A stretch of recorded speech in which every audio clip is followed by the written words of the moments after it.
welcome back to another healthy keto eating show and story time. This one here is my lo mein I made last Sunday. If you would have seen the slideshow video on that, if you didn't, definitely check it out. It is my beef and broccoli lo mein, another Chinese dish that I figured out how to do very, very low carb. This was 3 servings, like I said in my video, and it's only 6 carbs a serving. And you get quite a bit. This is a giant plate, and it's filling the whole center of it. So I am definitely excited about this, you guys. And like I said, I don't put it in here, the recipe. You got to go over to Sunday's slideshow. I'm changing things around a little bit. Wednesdays now are my toe designs and all of that. So the slideshow was from last Sunday, and then it'll be like, I think, slideshows maybe on Thursdays, and then maybe the recipe to it on Saturdays. But because I changed it up, this time was a little bit different because I did my Wednesday toe designs now. And excited about spring and all of that. But anyways, yes, I'm just excited about this meal. I've already had it. It's delicious, you guys. I love it. My husband raved. He said out of all 200 recipes I've made 200 or over. He said this one is his most favorite dish I have done, and I definitely have to make it more, he said. So definitely your family will enjoy this dish if you are a Chinese lover, and I love Chinese food. And I've come up with a few recipes. Egg roll in a bowl, wontons, I've done chicken, fried rice, I've done regular fried rice, all keto style. Just go into my playlist, you guys, and look at all of my recipes. And all of them come from the heart, and I invent them because I look up a lot of recipes and they are not true keto. People don't count the seasonings or nothing. I count everything. Even if I go light on the seasoning, I still count it as at least a carb, and it's probably not even a carb, but I count it. That's why you guys are going to get true counts on everything. You know, they add more to what they do. Like, if they call for something, they're going to say, like, you know, so many cloves of garlic, so many this.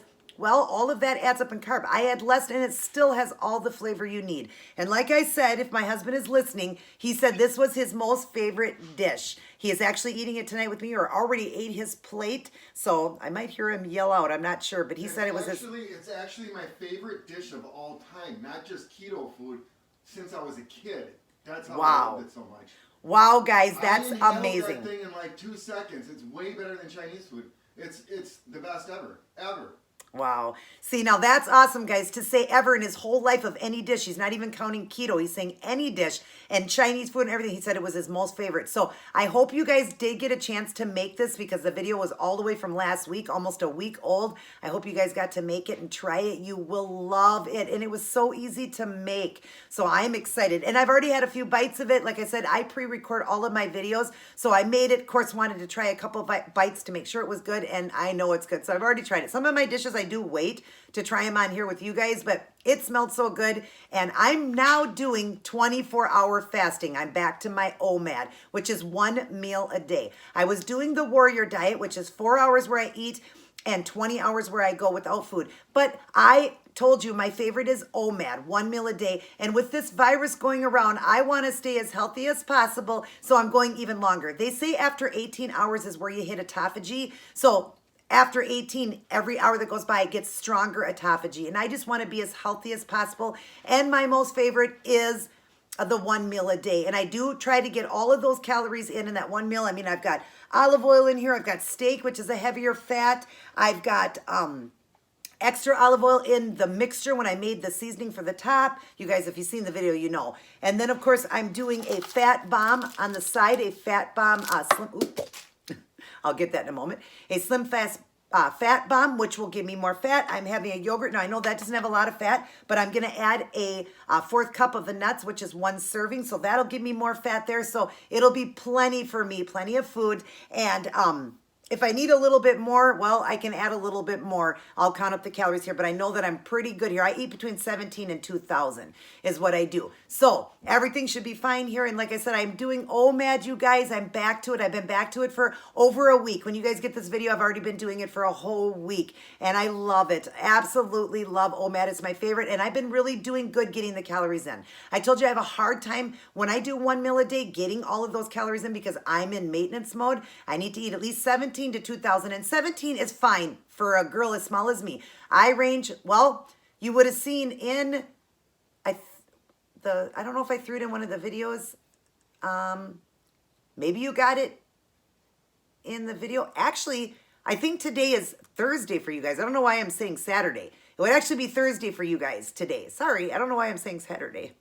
Okay, start over. This is Thursday's video that I would have made from Sunday last week.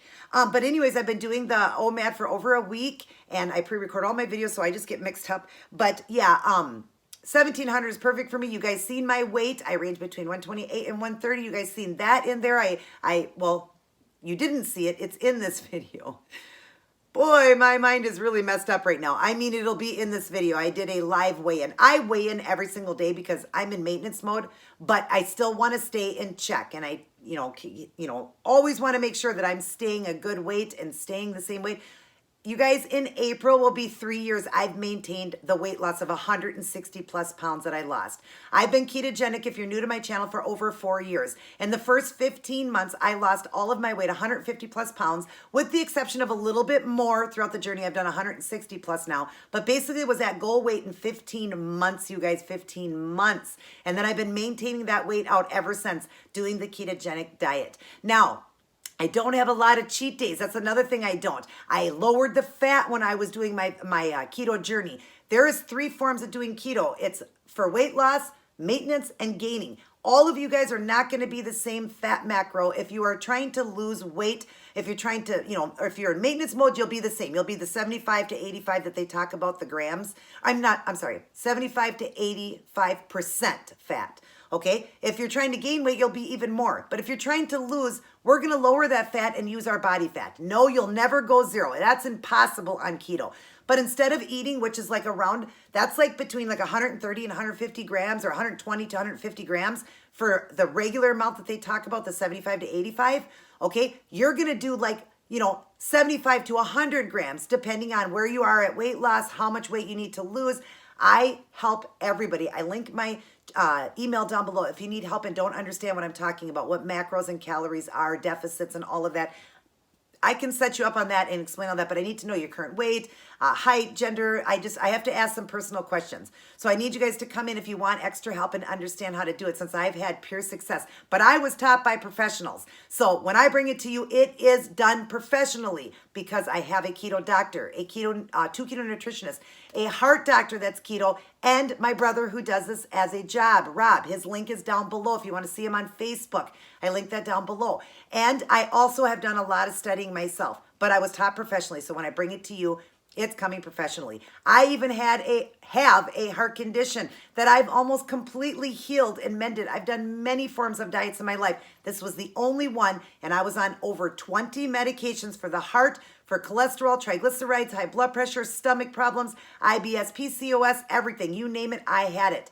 And I have eliminated all those meds but 2, very low dose just for the heart. My heart went from like 35% to almost 50 in the beginning, and I'm going to tell that story in this video. That's what the story time is. I'm going to tell you about my heart condition, okay? So I won't even tell you what the function was in the beginning. It was so low. But anyways, I've improved my heart. I've gotten off all these heart meds. I've lost weight before, exercised for 2 hours a day, did many forms of diets. There was one other time I did Richard Simmons. I lost a substantial amount. I lost 114 pounds that time and still couldn't get off all the meds. This time doing ketogenic, was getting off all my meds. I take 2. One is a beta blocker, super, super low. It used to be a really high dose and now it's really low. And then I take lisinopril, not for blood pressure because I have very low blood pressure, so they have to keep an eye on that. My blood pressure used to be really high, and now it actually runs pretty low, between like 90 over 50 and then the highest I get it is like 120 over like 70, and that's if I'm moving around or nervous or at the doctor's office. I always get that white coat syndrome and it goes up a little bit, but I run lower, so I don't need it for blood pressure. Mine is just because lisinopril and lots of many other medications out there are not just for one thing. They're used for many things, and that's used just to help because when my blood pumps out of the heart, it pulls a little bit. So it's just to help that. But I have improved so much, you guys. But that's what this story time is going to be about, my heart condition, the start of it, when it happened, everything I went through and all of that, because I just want to tell you guys how God works. The last time I told you a story about my grandmother. If there was no God, then Why does all these things in the world happen? Okay. And we're going through this virus right now and everybody's scared. Quit being scared. If you have God with you, you have nothing to fear. I told you the story about my grandmother. Well, she stayed home that day sick because God needed her to be here. My brother almost got hit by that semi when he was 2 years old or under 2. God needed him to be here. He's here. Well, my heart condition is another one. I'll tell you how bad it was and how close I was to death. But yet God needed me here. So that being said, I just want to give you guys some encouragement. So that's why I've been telling stories like that too. When your time is up, there's nothing we can do. So worrying about this virus and all of this stuff going on isn't going to help nothing but up your cortisone levels, which is going to stop weight loss. It's also going to stop you from getting good sleep. You need good sleep to stay healthy. It's going to make you, the cortisones is going to cause more problems. It can, make you get sick easier. So it's best to not worry. Give it all to God. And I have read many Bible verses to you. I'm going to read more on my Fashion Friday. I'm talking about fear not. There's like 85 times in the Bible it talks about fear not. So I'm going to read you a few of those verses. I was listening to the Bible. I've been listening to a lot of the Bible and listening to a lot of worship music and taking my time at home while we're somewhat quarantined. I'm trying to, stay as healthy as possible since I do have a heart condition, even though it's getting better. But since I'm taking that time to devote even more time to God. I had wrote this big article on my Facebook talking about, people are saying, oh, this is so boring. I want to get out. I want to do this. I want to, you know what? Take this time right now for God. That's what happened is the world got so overwhelmed and God said, I need to slow you down and let you remember who I am, through TV and our phones and Facebook and just, everything that we do, our everyday life, we don't have time for God or we don't make time for him. Make time for him right now. Get on your knees and pray. Fast. Pray with your children. Spend time with your children since a lot of them are out of school. Okay? Spend time with them. Teach them more about God. Sit down as a family and eat together because we don't do that enough. Watch Christian movies. Do things for God. Get God back in your life. And remember, he's the most important. A lot of people put him second, last, or nothing at all. He needs to be number one. And if he's number one in your life, you're not going to worry. You're not going to fear nothing. And why fear? Because there's nothing we can do about it. Nothing. But add extra stress, extra, stuff to our life that just will end our life sooner because we're just putting so much stress and damaging our own bodies. And that will be you will be susceptible to contracting different, viruses or sicknesses or anything, even if you don't contract this virus, just be healthy, be calm, relax. If you got God, you ain't got nothing to worry about. Absolutely nothing to worry about. So, and that's why I just want you guys to understand, devote this time to God, give it to God. And when this is all over and everybody's doing well and this is a thing of the past, don't stop thinking about God. Don't stop reading your Bible. Read your Bible every day. Pray every day. Put the armor of God on the first thing when you wake up. Thank him every day, even for the bad. Thank him for the bad. Thank him for the good. Thank him for everything because you're still here. You're alive. That's all that matters. Yes, we have lost many people, but it was their time. God said it's their time. That's just how life goes. When your time is up, unless you take your own life, God is ultimately in charge of your life, and he's in charge when time is up. We don't know. Why worry? It says, why worry? Let the day worry for itself. Why worry about today? Because God never promises us a tomorrow. We all know that Jesus is coming back. What if today's the day he comes back and we worried for nothing? Okay? Don't worry. Just take one day at a time, relax, stay calm, and do lots of stuff for God, and you're going to feel amazing. I am one person that worries a lot. I have panic anxiety disorder, and God has kept me so calm through this.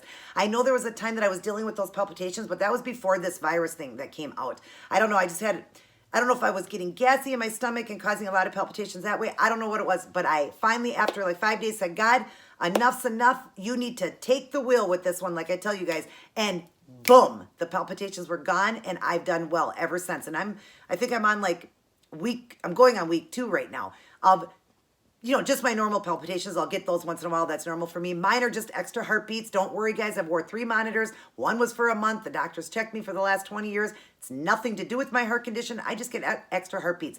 My family has it. It's genetic. My mom has it. My brother has it. My other brother has it. My aunts have it. My uncle has it. It's family genetic. We just get extra heartbeats. But when I get scared because I have panic anxiety disorder, I add more on. So that being said, just don't worry. I told God, enough's enough. I can't take this anymore. Please take it for me. He took the will. They were gone, and I'm back to normal, and I feel great. Thank all of you for your prayers. If you are new to my channel, go ahead right there and hit the big red subscribe button. Subscribe to my channel. You're not going to want to miss what I have to offer with all of these keto things. With this virus going on, we need to be as healthy as possible. Then hit the bell underneath because you'll be notified of all of my uploads, and so you won't miss them. And all the teachings, you can go back and look at all my stuff. I have a ketogenic journey. I have keto mukbangs and recipes that I teach in there. I have my treat videos I teach in there. I do a lot of teaching and other videos that I've done teaching on just ketogenic and the autophagy and all the different things, fasting and all of that. So definitely check out my channel. But every video I teach. So definitely hit that bell so you'll be notified. Please share around my channel. It's important that my channel grows bigger. I have helped now over 1,000 people. The number is growing every day, but I want to help many more get their life back. And especially right now, what we're going through right now, guys, we need to be as healthy as possible, and ketogenic is so healthy. I mean, come on, you're hearing people curing diseases that were uncurable from doing keto. People are getting rid of brain tumors from doing keto and fasting. It is amazing, you guys, amazing. And I would love to help you. So please share around my channel however you can through Instagrams, Facebooks, Snapchat, word of mouth, however you can. Share my channel so it'll grow bigger and I can help many more people get their life back. And definitely shoot me a thumbs up if you enjoyed this Chinese keto style lo mein, the beef and broccoli lo mein. Oh, I'm so excited about this. I love this so much. Can't wait to dig in and eat and then tell you my story. Let me grab my little fat bomb here that I dropped. Okay.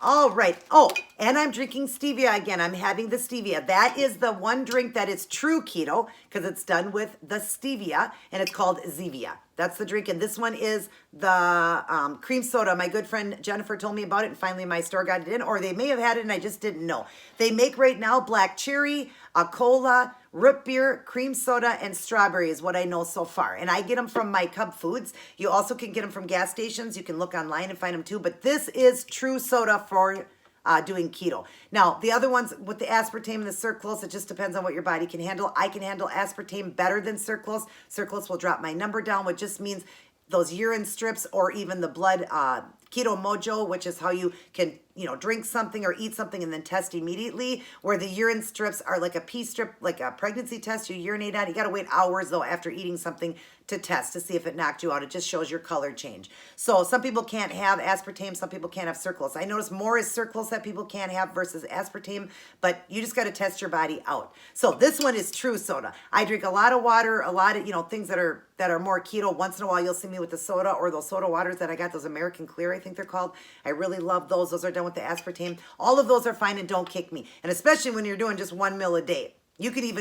Some people can even go over a little bit of carb when you're doing that. Or if you're doing alternate day fasting, where I used to do 40 hours, I actually could eat like 30 carbs and not get kicked out. But now I still stick around, a certain amount. And this right here for me would be 6, 7, 8, 9, 10, 11, 12. 12 total carbs in my 1 meal. That's it. 12 total carbs. So anyways, let's go ahead and dig in and start eating.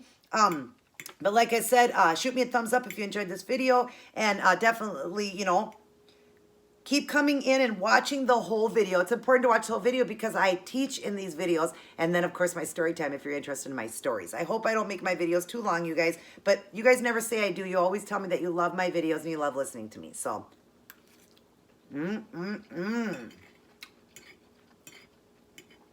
Now, I explained in my slideshow video on this, the recipe on this, how I had to use, because, in trying times right now, it's hard to get food. So I use these like steaks that you get, these frozen steaks that break up almost like a steak-um. You can use steak-ums too.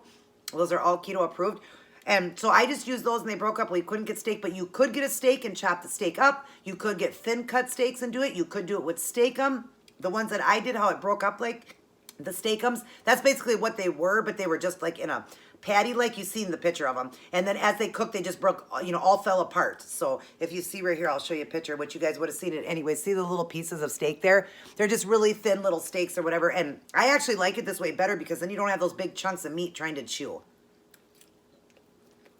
Because this is a lo mein. And with the garlic in it and doing it with The broccoli too, I explained that too. You could do it with broccoli florets, but I couldn't get to the broccoli florets, sold out of my stores. I did the riced broccoli I had on hand, which is great because everything is nice and small and so flavorful. And garlic is so good for you guys. Oh my gosh, stay up on the garlic. The best one they say is sauerkraut. Sauerkraut, because you want to get the most vitamin C you can. And they want it done naturally, not through, getting synthetic pills at the store or whatever, or, what do they call it? Just doing a supplement. They recommend, Dr. Berg especially recommends you do it through food. And he said sauerkraut is the highest. 1 cup a day will give you all the vitamin C you need. 1 cup a day. You can eat it cold out of those bags. You can heat it, put it in something, whatever. But 1 cup a day will give you all the nutrition of vitamin C you need. So do 1 cup of that. I've been doing it every day. I don't have it today, but after this, I'm going to grab it and put it, with this because I want that with it too because I want the vitamin C. Even though I got the garlic cloves in here too, which is going to give it to me because garlic is good.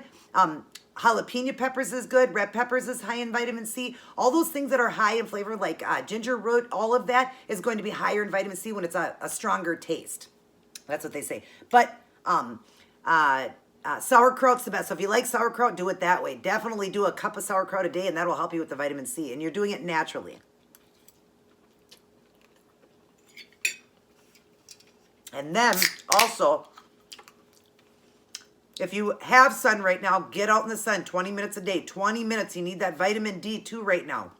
That's important to keep you healthy. So vitamin C, vitamin D. I don't have a lot of sun where I am right now. We're starting to get it because we're at spring now. So we're starting to get, so I'm going to get the 20 minutes. And then as soon as I can, I like to tan. So I'm going to be out tanning. I'll be getting the vitamin D. But I'm, am getting a little bit here and there as the sun's been coming out. So that's good. And I will get it as as my sun comes out.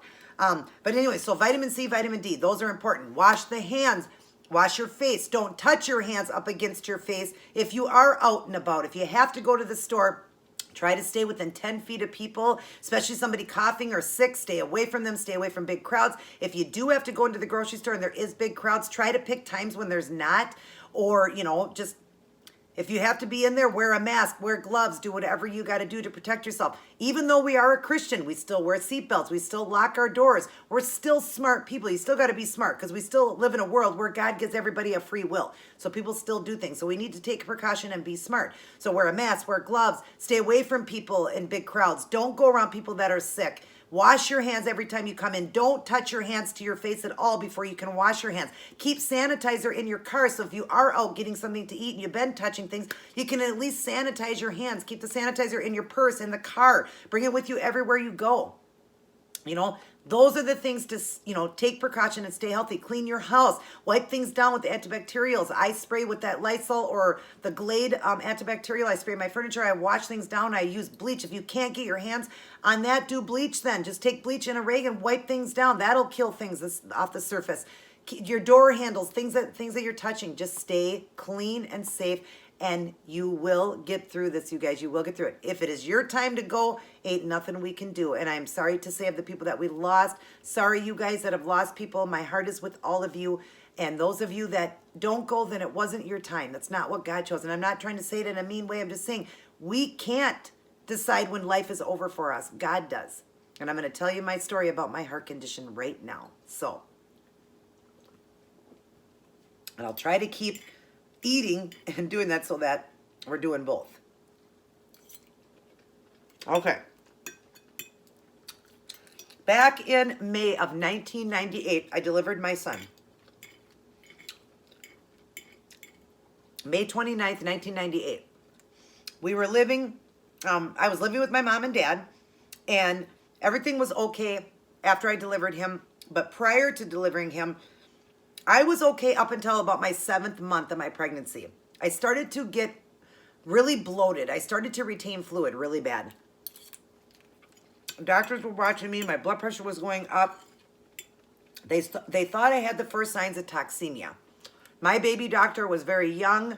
I did not have a primary doctor at the time, and he just had never heard of what I had. So he just thought first signs of toxemia. I was fine up until my 7th month. I barely gained any weight. I was doing great.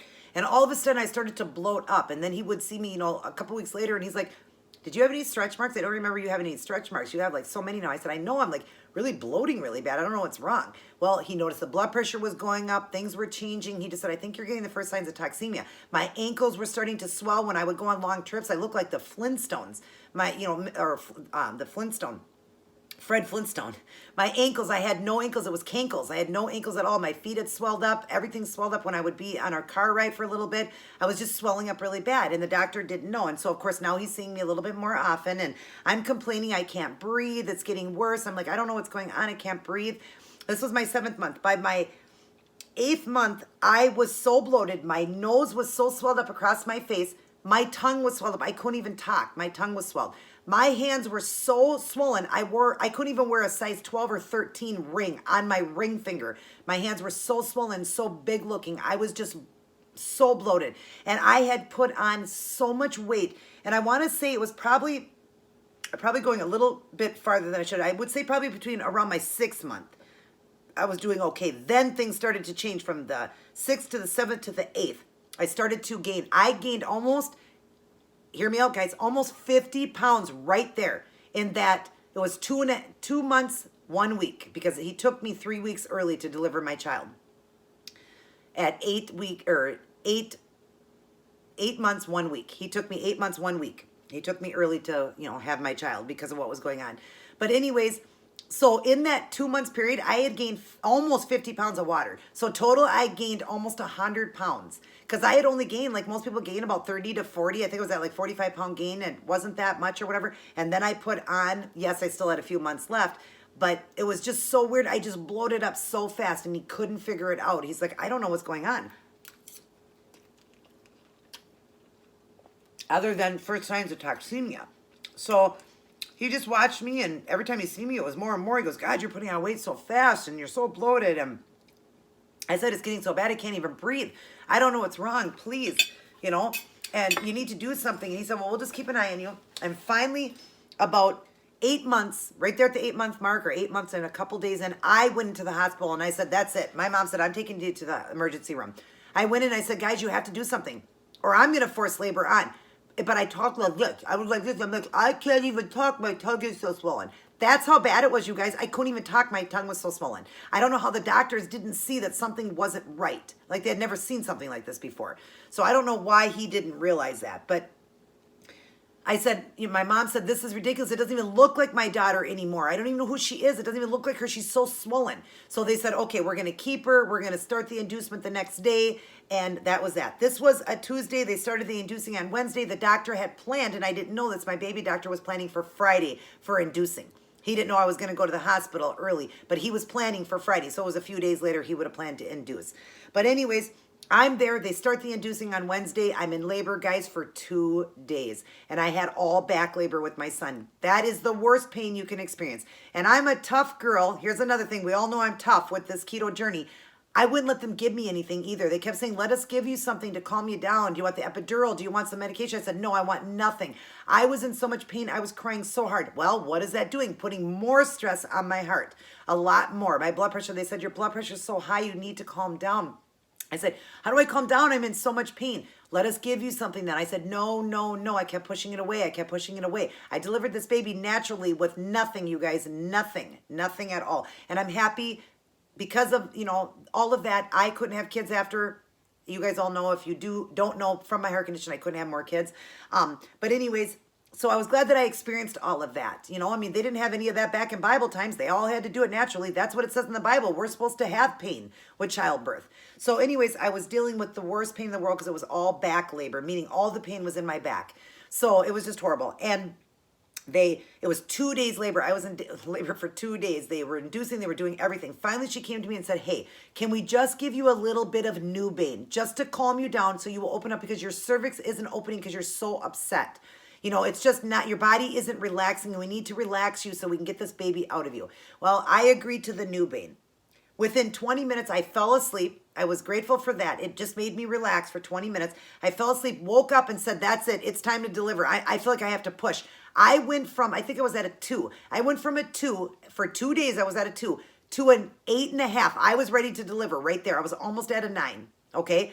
And that was it. I said, he's got to come. I got to push. I said, don't push. The doctor's not even here. And when the doctor did get there, he got there in time just to catch my son because I had to push. I couldn't stop. You know, they had to get him there and everything. But anyways, long story short, that was a lot to put stress on a person with a heart condition that nobody knew about having me deliver naturally. The doctor had said, had I known about your heart condition, I would have taken him at 7 months. My baby was almost 7 pounds when he was born. He was 6 pounds, 9.8 ounces at 3 weeks early. So if they were taking him at 7 months, he would have still been like a 5 pound something baby. He would have been an okay size to take, okay? So they would have took him early. They would have done cesarean. They would have done so much more to keep less stress on the heart, not knowing what I had. But anyways, so that being said, so I have this baby. I'm in there for a couple more days and I go home. I'm fine. But my baby is waking me up. Thanks a lot, Dylan. But I wouldn't change it for anything in the world. Was waking me up every hour on the hour and took an ounce of food and went to bed. That was it. He just was, probably because he was a preemie, you know, a preemie baby or whatever. I couldn't get him to eat a lot. So he was waking me up every hour. Well, in the beginning, it was okay. I was all right. You know, I was getting rid of some of that fluid from delivering him. I lost some of the weight and all of that. Now, they're calling what I have postpartum cardiomyopathy because it happened 2.5 months right around there after I had my son, 2.5 to 3 months after I had him. But it could have been that right after I had him, I developed a virus in my heart. No matter what, either way, they still treat it the same way. So I don't know. But they said no more babies, okay? But going back now, after I had him, I was starting to get tired. I was starting to get a little bit wore out as the weeks went on. I was starting to feel more tired. I just thought that was, you know, the baby blues and all of that people go through and just feeling tired because he was waking me up so much. My mom offered to help, but I was his mom. His dad wasn't around. I was raising him alone. I kept saying, no, he's my baby. I have to do it. Not your responsibility. So I was getting up with him constantly. And he did this for the first month. But finally, after about 3.5 weeks, I told my mom one night, Mom, please, can you get up with him? I don't know why I can't wake up tonight. I'm just super tired. She goes, well, you're exhausted. Yes, I will help you. She got up and she helped me. I just said, normally I wouldn't ask, but I don't know why I'm falling asleep holding him. I don't want something to happen to him. So she got up and helped me. Then we got a call. We were on a list to move into these townhomes. And to save on rent and things, you know, we're getting hard on my parents and we were going into these townhomes. And over where my aunt and uncle were managing, and we were going over there. Well, we got a call one day. We were at Lake Elmo. It's a park reserve where you swim. We were there, and we got the call that we got the place. Okay, it was low-income housing. It was Section 8. My parents had finally gotten a place.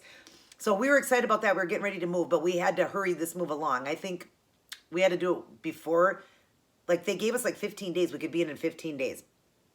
So we're going through this move and we're packing everything and I'm doing what I can, but it's getting harder and harder for me. I'm getting more winded. I'm getting just tired. And we're all just thinking it's because I delivered a baby. I'm just tired, you know? And I was just getting worse and worse. And the day that we actually moved, we went through this huge move. Now I'm at 2 months. My son is 2 months old. I am going up and down these stairs, or 2.5 months. I think it was 2.5 months because I think it was right there between 2 or 3 months. So just know it was between 2 and 3 months when we were moving, okay? It was so bad that I would go up 2 steps and I couldn't breathe. And I said, I don't know what's wrong. Something's wrong. I can't breathe. Like, it's really bad. I cannot breathe at all. And my mom just thought maybe I was trying to be lazy. My mom will laugh if she sees this video. She really thought I was just being lazy and didn't want to help with this move and all of that, not thinking, you know, that there could be something wrong with me. I was 22 years old. Nobody thought I would have a heart condition. So my mom thought I was just kind of faking this stuff out and all that, but I really could not breathe. And my mom, to this day, cannot say she's sorry enough, you know, making me go through a move with the heart as bad as I had. And I'll tell you how bad it was. But I got through the move, and I think the only thing that got me through it was the fact that I still was young. I had a young body, even though I had an old heart. But anyways, we were going through this move. I couldn't breathe. I moved an entire house. Everybody helped, but we just had a lot of stuff because it was my 2 brothers living at home, me, the baby, my mom and dad. A lot of stuff. But I did it through the whole move. I was moving televisions, you guys. Washer and dryers with the heart condition. Didn't even know. Got all this stuff moved over. And then we got all settled in. And a few days later, it was not more than 4 or 5 days later, my mom was over at my aunt's house setting up phone service. I had my baby. Every night was getting weird. I felt more bloated. I felt so thirsty, but I couldn't drink enough. I wasn't urinating enough. Nothing was coming out.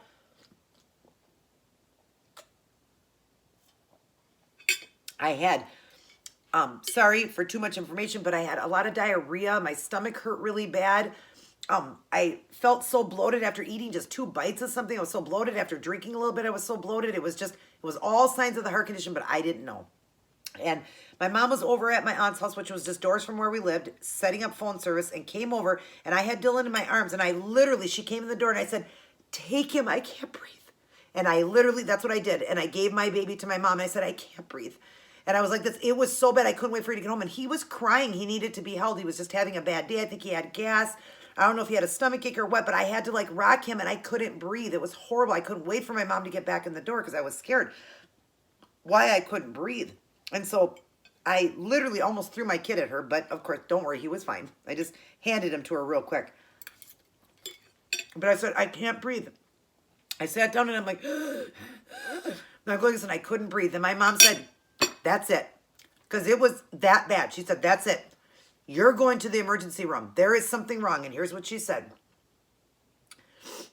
You have pneumonia. You have something wrong. I can't remember the second word, but the third word was, she says, or you have a heart condition. There is something wrong with you. My mom is very smart with the medical field. She's never been in the medical field, never been to school for it, but she's very smart. She said, or there's something wrong with your heart. You need to get in, and you need to get in now. So I went that night to the emergency room, or right away, right then and there. My dad took me to the emergency room. Or a friend of mine. I can't remember. They took testing. They did x-rays, everything. Hooked me up on some oxygen. And said, well, everything doesn't look too bad or whatever. But, you know, it could be pneumonia because your lungs look filled with a little bit of fluid and stuff. We'll give this to your doctor. Who's your doctor? I didn't have a doctor. All I had was my baby doctor at the time. Done with my meal here. I only had the baby doctor. So I said, well, you can give him the information. So I went home and they told me to take it easy. All right. I'm surprised they sent me home. I don't know why they did, because wait till you hear. Feel good today. I love that when I get these ones. Feel good today. See, I'm always telling you guys, don't worry. Don't worry. Just always feel good. I'm doing the coconut one. I don't know if you guys have ever had this one. I love the coconut one. The vanilla and coconut are my favorite. We're going to pour this 1 serving. I measure everything, even to this day. Being in maintenance, I measure everything because even going over calories, you can gain weight even in maintenance mode. Okay, just going to mix this in. I'm not doing any whipped cream. I have whipped cream, but I'm not going to do the whipped cream this time, which I probably should because it would give me a little extra fat. Babe, would you give me the whipped cream? Because I definitely have enough carbs to do it. I'll have my husband grab it for me. Or are you dressed? I want whipped cream in that dress. Are you dressed? No. Okay, never mind. Never mind, guys. I don't have to have the whipped cream. It would only be a little bit more fat anyways. Oh, I love the coconut one. I love the macadamia nuts. That's which one I have on it. I don't know if you can see it. It's hard to see because of this light. Macadamia nuts. But yeah, I still measure everything, guys. But anyways, okay. So I'm surprised that they sent me home. I'm just shocked that they did. I don't know how they didn't find that I had a heart condition. I have no idea. But they sent me home and said, just take it easy or whatever. We're going to follow up with your baby doctor then. That night, the doctor called me. I went in about 3 o'clock, probably got home about 7 because, you know, all those emergency rooms, you're in there forever. All the testing they did and all that. He called me about 8 o'clock, and he said, what are the symptoms you're having? And I told him. And he said that, I'm a little bit concerned. I told him I couldn't breathe, couldn't go up and down stairs. I was feeling so bloated. I couldn't get rid of urine. I was getting diarrhea. I just didn't feel good. And he said, I'm a little concerned because on the x-ray, your heart looks a little bit enlarged on your x-ray that they did. Well, that scared me because my mom said a heart condition. And she was right. So he said, so I want you to meet with a cardiologist. If you get scared tonight and don't feel right, get back to the emergency room tonight. Well, I went to the emergency room because I was scared to death to hear this at the age of 22 that something was wrong with my heart. So I went in. I remember them throwing oxygen on me when I got in there because, of course, now I'm nervous and I'm even higher in levels. They said that she whispered, give her oxygen. Her heart rate is 175 beats a minute. And now, mind you, I have a bad heart with this beating that hard and that fast. So they gave me oxygen.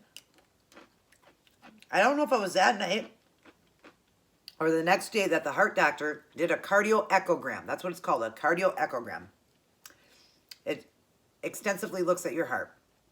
There's other ways to do it even more through MRI and stuff like that, but they did a cardio echogram. And he came in and he said, I have some news to tell you. It's very scary. You're going to cry. It's not good, but I got to tell you to you how it is, okay? He said, you have the heart of an 83-year-old woman. If you would have waited 2 more days, you would have died if you went to come in. I get chills every time I think about that. Sorry, guys. That one touches me the most, to hear him say I had 2 days to live. Maybe 2 days. My heart was so bad. He said, you have a heart of an 83-year-old. Your upper left ventricle of your heart is enlarged by double the size, and it's only functioning at 8%. 8%, you guys. We're supposed to be 50. Mine was 8%. He said, if you don't heal within 2 months, you will face a heart transplant. People that get a heart transplant will live 2 months to 15 years because your body rejects it. And that they were going to start me on meds and start things. And he said, I'm sorry it happened from the birth of your child or you caught a virus. We don't know, but I know this is scary and I'm sorry, but this is just what it is. And he said, and it's so rare. What you have is mostly in women that are 40 years old or older. I was 22. Multiple births. That was my only son, my only child. Or African American. So he said, you don't even fit the criteria. And they are 1 in 500,000. So I was 1 in a million that could get this. 1 in a million. I was still kind of in shock and I chuckled and I said, wow, I wish I could have won the lottery that way. And he walked out and something hit me. I looked over at my mom and my mom looked like she had seen a ghost. She was so scared. It finally hit me. I'm a mom. I have a heart of an 83-year-old and I just had this baby. His dad's not in the picture. I don't want him to be without me. I was so scared. I didn't know what to think. Like, it was almost like unbelievable news to hear this. Okay? They made me stay in the hospital for like 9 or 10 days to start pumping me with all these drugs, water pills to get the fluid off of my lungs. They said what happened is the reason I couldn't breathe is my lungs were completely filled with fluid, almost like this virus they're talking about. My lungs were completely filled with fluid and it had retained around the heart too. Fluid was retaining around the heart. That's why I couldn't breathe. That's why they said you had maybe 2 days left to live if I went to win in. I just thought I had pneumonia. I thought, oh, I'll fight this. I'll get through it. Thank God my mom made me go in. Thank God. Well, anyways, about 9 or 10 days later, I get to go home. I'm feeling better because, you know, I'm all medicated. They've got my blood pressure down. They've got the fluid off of my lungs and all that. I can breathe again. So I'm feeling fine. But they're telling me, you have the heart of an 83-year-old. You need to take it easy. Okay? I went home and I walked in and I saw my baby. And in fact, during the time while I was in there, my mom had to bring him to me because he was crying a lot. He was needing me. He was needing to hear my voice. I could hear him screaming down the hall. When they brought him in and laid him on my chest, he stopped instantly when he heard me talk, instantly. So he needed mama. He needed me. I looked down at him and I think that's where I told myself I'm not going to just lay down and die. I'm not going to let these people tell me what they're telling me. I'm a Christian. I believe in God and I'm not leaving this little boy. I'm not. I'm not going to let anything take me. So they took him home. My mom kept taking care of him. Like I said, they kept me in there until they got everything okay for me to go home, but they told me to take it easy. But I didn't. I went home and I started taking care of my baby. I started doing things probably because I was only in my 20s and I felt like everything was fine because of all these meds. My mom would say, sit down. I would do the dishes. I would do things. My mom said, you need to calm down and sit down. But I didn't stop, you guys, and thank God I didn't. I did keep doing things. I started exercising, started eating better and all of that, and things started to improve.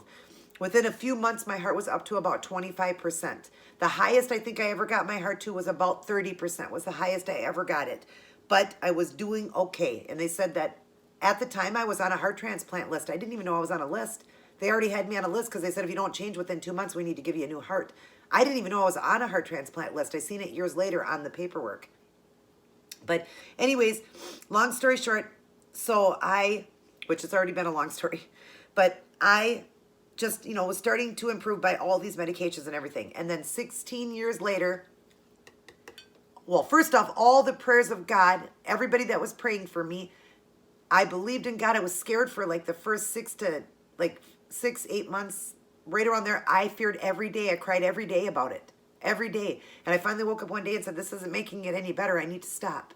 So I just started putting all of my faith in God. I had a lot of people praying for me. And here I'm sitting now around 25%, around 2 months in, 25 to 30%.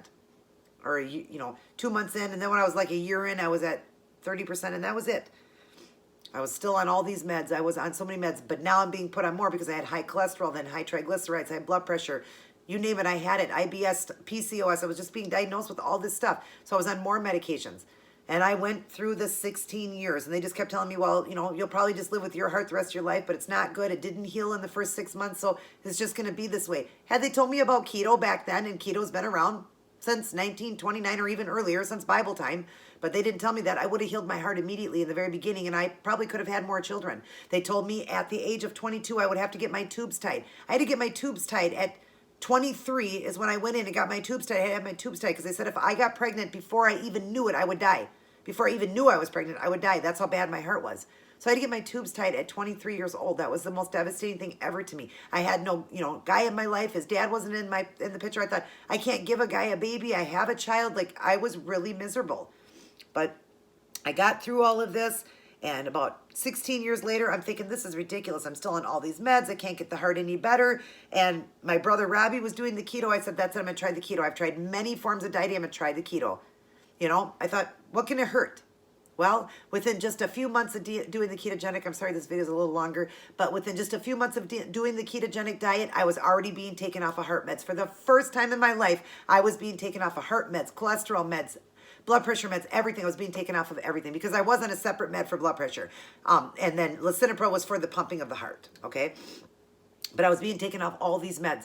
And within the time of me losing the weight, and this was just a few months in, I was almost 300 pounds when I started ketogenic.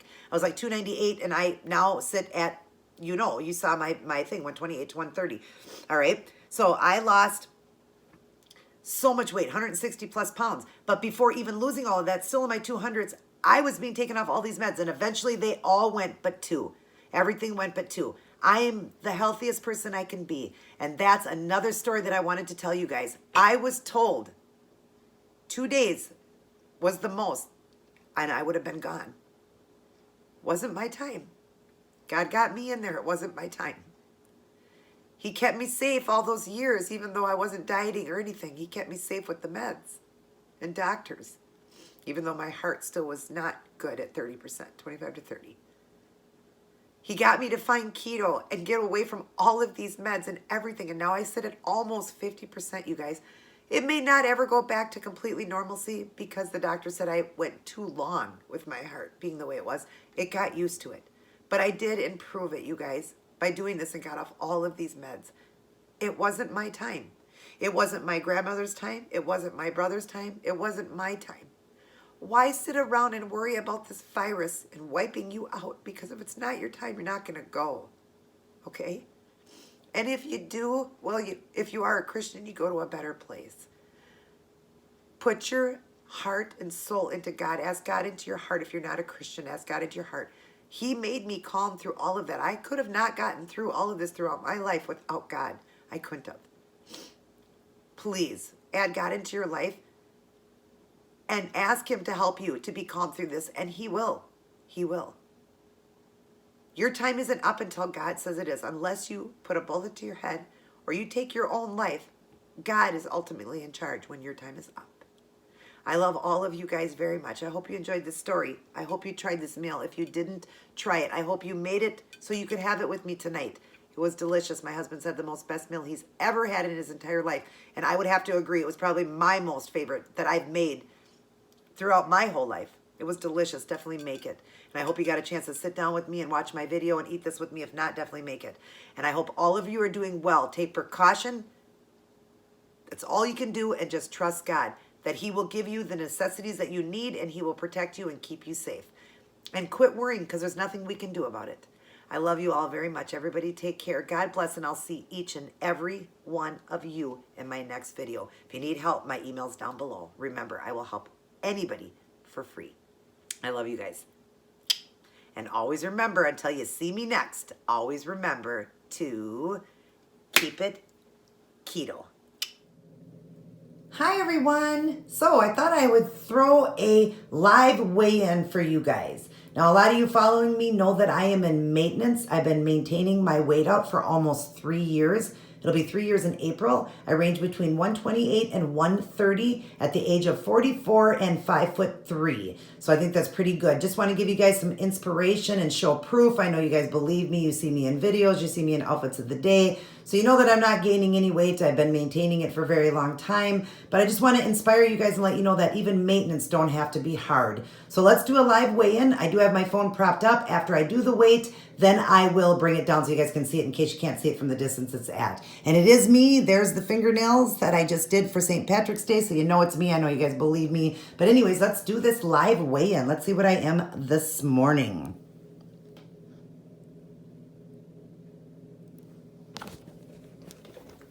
$129.0. So see guys, I don't have nothing to lie to you guys about, and just show you guys that it don't have to be hard. Losing weight don't have to be hard. You just gotta want it, and maintaining don't have to be hard either. You just gotta work hard. And it's a lot easier when you get to maintenance in keto because you get to up the calories and you learn your calorie deficit. I eat between 17 and 2,000 calories a day, and basically I do that in a warrior diet, which is 4 hours eating, 20 hours no food. And right now I'm actually doing OMAD right now because I want to be as healthy as possible. So now I'm doing one meal and getting all the calories in that one meal. So, but anyways, there you go. There's the proof, guys. Love ya. Stay keto, stay strong, be strong. You can do this.